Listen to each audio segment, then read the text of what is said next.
বর্তমানে ইসরায়েলের যুদ্ধ সংক্রান্ত যাবতীয় গুরুত্বপূর্ণ সিদ্ধান্তগুলো নেওয়া হচ্ছে সরাসরি ওয়াশিংটন থেকে।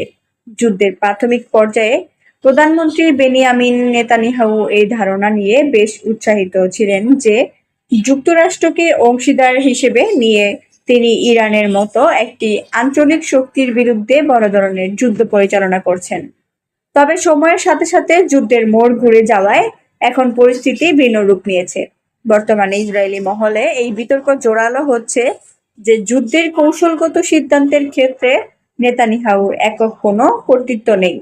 যেমন লেবাননে সাম্প্রতিক যুদ্ধবিরতির বিষয়টি নেতানিয়াহুর ব্যক্তিগত ইচ্ছায় ঘটেনি।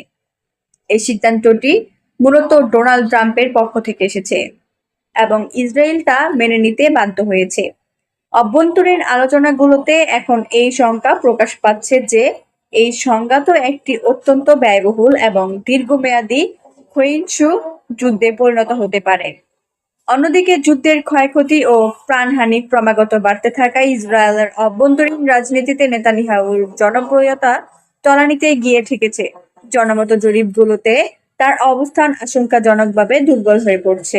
বর্তমান পরিস্থিতিতে ইসরায়েলের প্রধানমন্ত্রীর সামনে ওয়াশিংটনের সংকেতের জন্য অপেক্ষা করা ছাড়া আর কোনো বিকল্প নেই, কারণ যুদ্ধের চাবিকাঠি এখন পুরোপুরি মার্কিন প্রশাসনের হাতে।